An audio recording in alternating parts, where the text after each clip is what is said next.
હવે છોલા હોય કે ચોળા, સફેદ ચણા હોય કે કાળા ચણા, બધું મજેદાર બનશે. નમસ્કાર, હું છું આપની સાથે હિરલ મહેતા.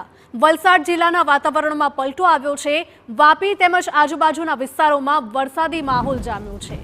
અનેક વિસ્તારમાં વરસાદથી પાણી પણ ભરાયેલા જોવા મળ્યા. જો કે વરસાદ પડતા વાતાવરણમાં ઠંડક પ્રસરી છે.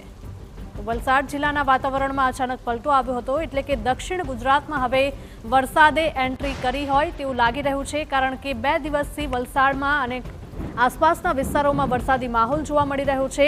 વાપી તેમજ આજુબાજુના વિસ્તારોમાં પણ વરસાદી માહોલ જામ્યો છે. તો અનેક વિસ્તારોમાં વરસાદથી નીચાણવાળા વિસ્તારોમાં પાણી ભરાયેલા હોય તેવા દ્રશ્યો પણ સામે આવ્યા, જેના કારણે સ્થાનિકોને હાલાકી.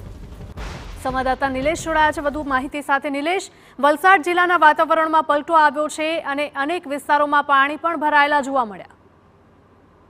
જી હિરલ, જે કંઈક સમગ્ર ઘટનાક્રમ છે વાતાવરણ પલટાના કારણે વલસાડ અને કંઈક વાપી વિસ્તારમાં વરસાદી માહોલ છવાયો હતો અને ત્યારબાદ વરસાદ પણ વરસ્યો છે, જેને લઈને વલસાડ જિલ્લામાં જે કંઈક વરસાદી માહોલને પગલે લોકોની ચિંતામાં વધારો થયો છે. ખાસ કરીને 2 થી 3 દિવસ સુધી વરસાદી માહોલ જામ્યો નહોતો અને હવે ફરીથી વરસાદી માહોલ જામ્યો, જેને લઈને કેરી પકવતા અને ડાંગર પકવતા ખેડૂતોમાં થોડો ચિંતાનો વિષય ઉભો થયો છે. છેલ્લા ઘણા સમયથી જે કંઈક કમોસમી વરસાદ વરસી રહ્યો છે અને ખેડૂતોને થોડી તક મળે તો ડાંગર કાપવાની જે કંઈક પ્રક્રિયા શરૂ કરી હતી, પરંતુ હાલ ફરીથી વરસાદ વરસવાની શરૂ થઈ છે, જેને લઈને ખેડૂતો માથે આવીને રડવું પડે તે પ્રકારની સ્થિતિ નિર્માણ થઈ છે. હાલ પણ વાતાવરણમાં પલટો આવ્યો છે અને જે કંઈક વધુ વરસાદ વરસી શકે તેવી શક્યતાઓને પગલે ખેડૂતો ચિંતા મુકાયા છે. જી હિરલ.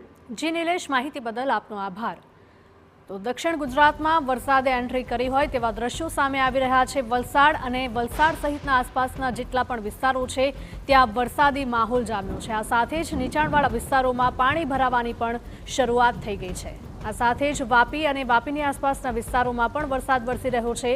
અનેક વિસ્તારોમાં વરસાદથી પાણી ભરાવાની સ્થિતિ ઉત્પન્ન થઈ છે. તો વરસાદ પડતા વાતાવરણમાં ઠંડક પણ પ્રસરી છે, જેના કારણે સ્થાનિકોને ગરમીમાંથી રાહત મળી છે. MDH કિચન કિંગ મસાલા રસોડામાં હોય તો આપણે કંઈ પણ બનાવી શકીએ છીએ. રીંગણાનો ઓળો, બટેટા ફુલાવર, ભીંડી મસાલા અને બીજું ઘણું બધું. MDH